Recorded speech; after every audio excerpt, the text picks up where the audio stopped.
Breaking news Vijayawada sub జైల్లో ఉన్న వల్లభనేని వంశీ ఉదయం 6 గంటలకే నిద్రలేచారు. తెల్లవారుజామున 4 గంటలకు జైలుకు చేరుకున్న వంశీ కేవలం గంటసేపు మాత్రమే నిద్రపోయినట్లు తెలిసింది. ఫ్రెష్ అప్ అయ్యాక ఉదయం 7ంటికి పొంగల్ తిని టీ తాగారు. అనంతరం న్యూస్ పేపర్లు చదివినట్లు సమాచారం. తన కోసం ఇబ్బందులు పడొద్దని జైలు అధికారులకు వంశీ సూచించినట్లు సమాచారం.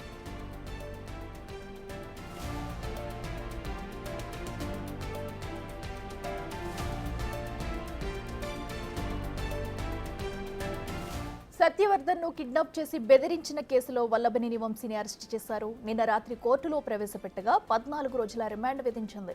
దాంతో ఆయన్ని విజయవాడ సబ్ జైలుకు తరలించారు. వంశీ రిమాండ్ రిపోర్టులో సంచలన విషయాలు ప్రస్తావించారు పోలీసులు.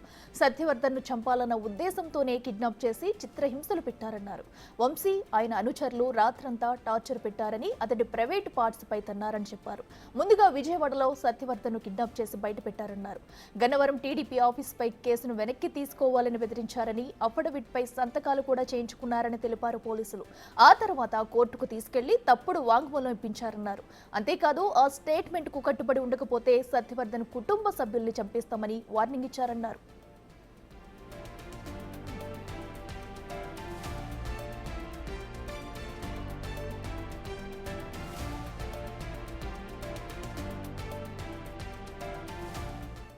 ఇదే అంశానికి సంబంధించి మరింత సమాచారం మా ప్రతినిధి శివ లైవ్ లో అందిస్తారు. శివ, చెప్పండి. అటు వంశీ రిమాండ్ రిపోర్టులో అయితే కీలక విషయాలు బయటకు వచ్చాయి. సత్యవర్ధన్ ని కూడా ఆయన కుటుంబాన్ని కూడా చంపేస్తామంటూ బెదిరించి కూడా కేసు వెనక్కి తీసుకునేలా చేశారంటూ కూడా కొన్ని విషయాలు అయితే రిమాండ్ రిపోర్టులో వెల్లడించారు పోలీసులు. పూర్తి డీటెయిల్స్ ఏంటి? రిపోర్ట్లో పలు ఆసక్తికరమైన అంశాలు వెలుగులోకి రావడం జరిగింది. ఏదైతే సత్యవర్ధన్ని బెదిరించి కొట్టి ప్రైవేట్ స్పాట్స్ పై కొట్టి అతన్ని ఇబ్బందులు పాలు చేశారు. అలాగే కొన్ని అగ్రిమెంటు డాక్యుమెంట్లపై సంతకాలు చేసుకున్నారు. అలాగే న్యాయమూర్తి ఎదురు ఇదే చెప్పకపోతే కుటుంబ సభ్యుల్ని చంపేస్తామని చెప్పి కూడా వంశీ ఆయన అనుచరులు బెదిరించినట్టు తెలుస్తూ ఉంది. ఒకరోజు కారులో హనుమాన్ జంక్షన్, మరొక రోజు హైదరాబాదు, మరొక రోజు విశాఖపట్నంలో అతన్ని రహస్య ప్రాంతంలో దాచిపెట్టినట్టు తెలుస్తూ ఉంది. దీనికి సంబంధించి కూడా పోలీసులు ఈ కుట్రని భగ్నం చేశారు. వాస్తవానికి సత్యవర్ధన్ని చంపాలని చెప్పి దాదాపుగా ప్రణాళికలు ప్లాన్లు రచించినట్లు కూడా పోలీసులు రిమాండ్ రిపోర్ట్లో పేర్కొనడం జరిగింది. ప్రస్తుతం వల్లభనేని వంశీకి సంబంధించి ప్రస్తుతం ఏదైతే మనం విజువల్స్లో చూసుకుంటున్నామో విజయవాడ జిల్లా సబ్ జైల్లో ఆయన రిమాండ్ ఖైదీగా ఉన్నారు. ఆయనకి మరికొద్ది సేపట్లోనే ఖైదీ నెంబర్ని కూడా అలాట్ చేస్తారు. ఎందుకంటే నిన్న తెల్లవారుజామున 4 గంటల సమయంలో రావడం జరిగింది. ప్రతిరోజు 10:30 తర్వాతనే వారందరికీ కూడా కొత్తగా వచ్చిన వారికి నెంబర్లు అలాట్మెంట్ చేస్తారు. ఎందుకంటే ప్రతిరోజు ఉదయం 10:30 నుంచి మరుసటి రోజు ఉదయం 10 గంటల వరకు అప్డేట్ ఉంటుంది. ఆ తర్వాత మళ్ళీ అప్డేట్ ఉంటుంది. కాబట్టి మరికొద్ది సేపట్లోనే నిన్నటి వాటన్నిటిని అప్డేట్ చేసుకొని వంశీ అతనితో పాటు వచ్చిన A7, A8 ఇద్దరికి కూడా రిమాండ్ ఖైదీకి సంబంధించిన నెంబర్ను కూడా విజయవాడ సబ్ జైలు అధికారులు కేటాయించబోతున్నారు.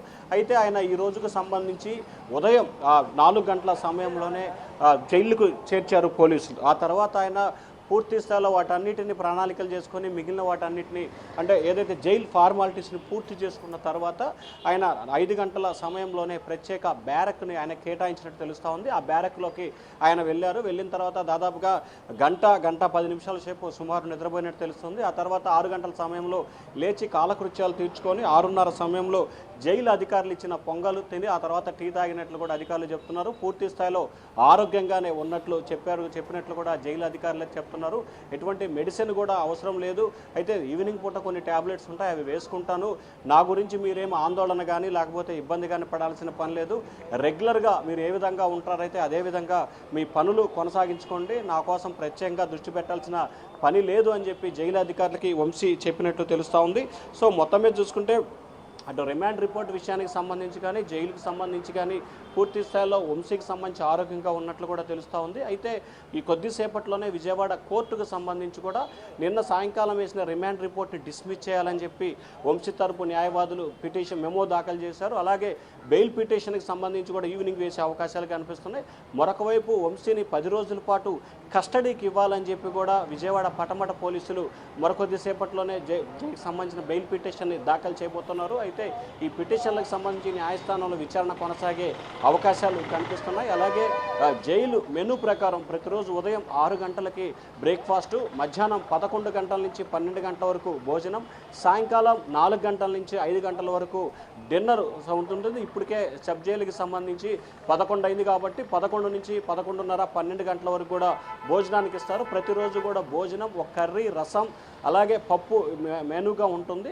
అలాగే ఆదివారానికి సంబంధించి చికెన్ ఉంటుంది. మొదటి ఆదివారం అంటే నెలలో మొదటి వారం అయితే మటన్ ఉంటుంది. ప్రతి శుక్రవారం కానీ, గురువారం కానీ, లేకపోతే మంగళవారం కానీ 3 రోజుల్లో ఒకరోజు ఎగ్గిస్తారు. అలాగే రోజు మార్చి రోజు అరటి పండు కూడా ఇస్తారని చెప్పి కూడా తెలుస్తూ ఉంది. సో మొత్తం మీద చూసుకుంటే ఈరోజు ఉదయానికి సంబంధించి కూడా వంశీ పూర్తి స్థాయిలో జైలు అధికారులు ఇచ్చిన పొంగలు, అలాగే టీ తాగినట్లు అధికారులు అయితే చెప్తున్నారు. మరొక వైపు ఆయన బెయిల్ పిటిషన్, కస్టడీ పిటిషన్కి సంబంధించి మరికొద్ది సేపట్లోనే విజయవాడ న్యాయస్థానంలో విచారణలు జరగబోతా ఉన్నాయి. అయితే శివ, ఇప్పుడు ప్రస్తుతం మన రిమాండ్ రిపోర్ట్లో అటు పోలీసులు పొందుపరిచిన అంశాలను చూసుకుంటే మరి ఈ అంశాలను పరిగణనలోకి తీసుకుని కోర్టు బెయిల్ ఇచ్చే అవకాశం ఉందంటారా? ఇలాంటి ఇదివరకు ఎప్పుడైనా జరిగింది అంటే ఇలాంటి కేసుల్లో ఎలాంటి నిర్ణయాలు తీసుకుంటుంది? అంటే ప్రధానంగా చూసుకుంటే వంశీకి సంబంధించి కూడా కిడ్నాపు, అలాగే బెదిరింపులకు పాల్పడటం, అలాగే SC/ST కేసు. సాధారణంగా SC/ST కేసుకు సంబంధించి కూడా 60 నుంచి 90 రోజుల వ్యవధిలోపు ఎప్పుడు కూడా బెయిల్ వచ్చే దాఖలాలు లేవు. SC/ST కేసుకి ఏమాత్రం కూడా బెయిల్స్ రావు. ఎందుకంటే ఆ కేసుకు సంబంధించిన చట్టం ఆ విధంగా ఏర్పాటు చేశారు కాబట్టి SC/ST కేసు, కిడ్నాప్ ప్రయత్నం, ఈ రెండింటికి సంబంధించి కూడా నాన్ బెయిలబుల్ కేసులు. ఏదైతే వంశీపై పెట్టిన సెక్షన్స్ ఉన్నాయో ఈ సెక్షన్స్ అన్నిటికి సంబంధించి పూర్తి స్థాయిలో విచారణ జరిగి ఇదే పరిస్థితి చివరి వరకు కొనసాగితే దాదాపుగా 17 సంవత్సరాల జైలు శిక్ష వంశీకి పడే అవకాశం కనిపిస్తుంది. సో ఈ నేపథ్యంలోనే 7 సంవత్సరాల లోపు శిక్ష పడే అవకాశం ఉంటే కనుక ఖచ్చితంగా స్టేషన్ బెయిల్ ఇచ్చి పంపించే అవకాశం ఉంది. కానీ ఈ సెక్షన్లన్నిటికి సంబంధించి కూడా 17 సంవత్సరాల జైలు శిక్ష ఉంది కాబట్టి ఖచ్చితంగా బెయిల్ వచ్చే అవకాశాలు అయితే లేవు. సో మొత్తం కూడా నాన్ బెయిలబుల్ సెక్షన్స్ కాబట్టి ఖచ్చితంగా 60 రోజులు దాటే వరకు కూడా బెయిల్ వచ్చే అవకాశాలు అయితే లేవు. ఖచ్చితంగా ఈరోజు ఇక్కడ బెయిల్ పిటిషన్ వేస్తారు, ఆ తర్వాత హైకోర్టుకి వెళ్తారు. హైకోర్టులో డిస్మిస్ అయితే మళ్ళీ సుప్రీంకోర్టుకు వెళ్ళే అవకాశాలు అయితే కనిపిస్తున్నాయి.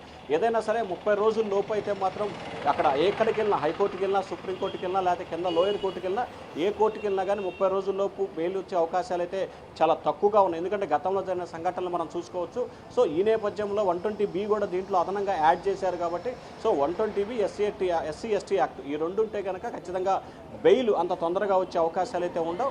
సో మరొక వైపు వంశీకి సంబంధించి పాత కేసులని తిరగదోడటం, అలాగే కొత్తగా మరొక 2 కేసుల్ని పెట్టడం, దాంతోపాటుగా ఏదైతే తెలుగుదేశం పార్టీ దాడి కార్యాలయానికి సంబంధించి పోలీసుల విచారణకి సహకరిస్తాను, సాక్షులని ప్రభావితం చేయనని చెప్పి కూడా సుప్రీంకోర్టు తీర్పుతో ఆయన బెయిల్ ప్రస్తుతం అయితే బెయిల్పై ఉన్నారు. ఈ నెల 20 వరకు కూడా ఆయనకు ముందస్తు బెయిల్ మంజూరు చేసింది. ఈ కేసుకు సంబంధించి ఎవరైతే ఫిర్యాదుదారున్నారో అతన్ని బెదిరించి భయభ్రాంతులకు గురి చేసి చంపబోయినట్లు ఫిర్యాదు వచ్చిన నేపథ్యంలో సో వంశీ ఖచ్చితంగా కోర్టు నిబంధనల్ని, కోర్టు ధిక్కారణకు పాల్పడ్డారని చెప్పి కూడా ఆ కేసులో కూడా అంటే టీడీపీ కేంద్ర కార్యాలయం టీడీపీ గన్నవరం కార్యాలయం దాడి ఘటనకు సంబంధించిన కూడా బెయిల్ పిటిషన్ని డిస్మిస్ చేయాలని చెప్పి కూడా మరొక పిటిషన్ వేసేందుకు కూడా గన్నవరం పోలీసులు సిద్ధమవుతున్నట్టు తెలుస్తూ ఉంది. అయితే శివ, నేను చూసుకున్నట్టయితే ఏదైతే అటు పటపటలంక నిన్న విచారణ చేసేటప్పుడు కూడా వంశీని తీసుకొచ్చి అతని తరపు లాయర్లు కూడా బయట మనం మీడియాతో మాట్లాడడం చూసాం. ఎందుకంటే ఇదంతా మ్యాటర్లెస్ కేసు, నాన్ బెయిలబుల్ కేసులు అనేవి కూడా కావాలనే పెట్టారు అంటూ కూడా, సో ఇవన్నీ కూడా నిలబడవు అంటూ కూడా అతని తరపు లాయర్లు మాట్లాడడం కూడా మనం చూసాం. అంటే వీటిని ఎలా చూడాలంటారు? నిజంగానే మ్యాటర్లెస్ కేసు అయితే సో ఇంత జరిగేది ఉండేది కాదు కదా. ఇప్పుడు వాళ్ళ లాయర్లు ఎలా ముందుకెళ్తారు అనుకోవచ్చు? అంటే వాళ్ళ లాయరు ఎవరైతే ఉన్నారో వంశీ తరపు న్యాయవాది కానీ ఆయన భార్య కానీ నిన్న మీడియాతో మాట్లాడుతూ ఉదయం అయితే ఇవన్నీ కూడా కేసులు పెద్దగా ప్రభావితం, ఖచ్చితంగా బెయిల్ వస్తుందని చెప్పారు. మధ్యాహ్నానికంటే ఉదయం వారికి సంబంధించి FIR కాపీ కానీ ఏ సెక్షన్ల కింద కేసు పెట్టారు కానీ వాళ్ళకి పూర్తి స్థాయిలో సమాచారం లేదు. సో సాయంకాలానికి సమాచారం వచ్చిన తర్వాత వారికి సంబంధించి కూడా SC/ST అట్రాసిటీ, దేశద్రోహం అంటే 120B చాలా కీలకమైన సెక్షన్, చాలా క్రిటికల్ సెక్షన్. సో ఈ సెక్షన్ సంబంధించి ఏర్పాటు చేశారు కాబట్టి ఎట్టి పరిస్థితుల్లో కూడా బెయిల్ వచ్చే అవకాశాలు చాలా తక్కువగా ఉంటాయి. ఎందుకంటే వంశీకి సంబంధించి గతంలో చాలా కేసులు నమోదైన 16 కేసుల్లో కూడా ఆయన A1 ముద్దాయిగా ఉన్నారు. సో అనేక కేసులు ఉన్నాయి. దాంతోపాటుగా మరొక 2 కేసులు కూడా ఆయనపై నమోదు చేసేందుకు పోలీసు అధికారులు సిద్ధమవుతున్న పరిస్థితి కనిపిస్తున్న తరుణంలో సో వంశీకి ఎట్టి పరిస్థితుల్లో కూడా బెయిల్ వస్తుందా రాదా అనేది కూడా ఉత్కంఠ కొనసాగుతున్న పరిస్థితి కనిపిస్తూ ఉంది. కానీ ఎట్టి పరిస్థితుల్లో కూడా బెయిల్ వచ్చే అవకాశాలు అయితే లేనట్లు తెలుస్తోంది. ఎందుకంటే SC/ST అట్రాసిటీ కేసుతో పాటు మిగిలినంగా అదనంగా అనేక అనేక సెక్షన్లు జోడించిన నేపథ్యంలో బెయిల్కు సంబంధించి వచ్చే అవకాశాలు చాలా తక్కువగా ఉన్నట్లు కూడా తెలుస్తూ ఉంది. అయితే వారి తరపు న్యాయవాదులు కానీ లేకపోతే మిగిలిన వారికి సంబంధించి కానీ వారు చెప్తున్న వివరణకు సంబంధించి కూడా అంతగా ప్రాముఖ్యత లేదని చెప్పి కూడా భావించాలి. ఎందుకంటే వంశీకి పెట్టిన సెక్షన్లు సంబంధించి చూసుకుంటే ఎఫ్ఐఆర్ నెంబర్ 85/2025గా ఆయనపై కూడా కేసు నమోదు చేశారు. సో ఆయనతో పాటుగా మరికొన్ని అదనపు సెక్షన్లు కూడా ఏర్పాటు చేశారు కాబట్టి బిఎన్ఎస్ యాక్ట్ ప్రకారం 140(1) అలాగే 308, 351 అలాగే రెడ్ విత్ 3/5 అంటే ఇది SC/ST యాక్ట్కి సంబంధించి కూడా ఈ కేసులో ఇంప్లీడ్ అవుతుంది. SC/ST యాక్ట్ అంటే మాత్రం ఖచ్చితంగా బెయిల్ వచ్చే అవకాశాలు చాలా తక్కువగా ఉంటాయి. సో మొత్తం మీద చూసుకుంటే వల్లభనేని వంశీకి సంబంధించి ఒకవేళ అంటే ప్రస్తుతం గతంలో మనం చూసిన కేసులకు సంబంధించి కానీ లేకపోతే ప్రస్తుతం వంశీపై పెట్టిన సెక్షన్లు చూస్తే కనుక ఖచ్చితంగా బెయిల్ వచ్చే అవకాశాలు చాలా తక్కువగా ఉన్నాయి. ఒకవేళ వంశీకి సంబంధించి బెయిల్ వచ్చినా కానీ ఇంకా చాలా కేసులు ఉన్నాయి ఆయనకు సంబంధించి. ఆ కేసులకు సంబంధించి కూడా ఒక్కొక్కటిగా పీటీ వారెంట్లు దాఖలు చేసి ఆ కేసుల్లో కూడా ఆయన అరెస్ట్ చేసి రిమాండ్ పంపే అవకాశాలు ఎక్కువగా కనిపిస్తూ ఉన్నాయి. Right Shiva, thank you.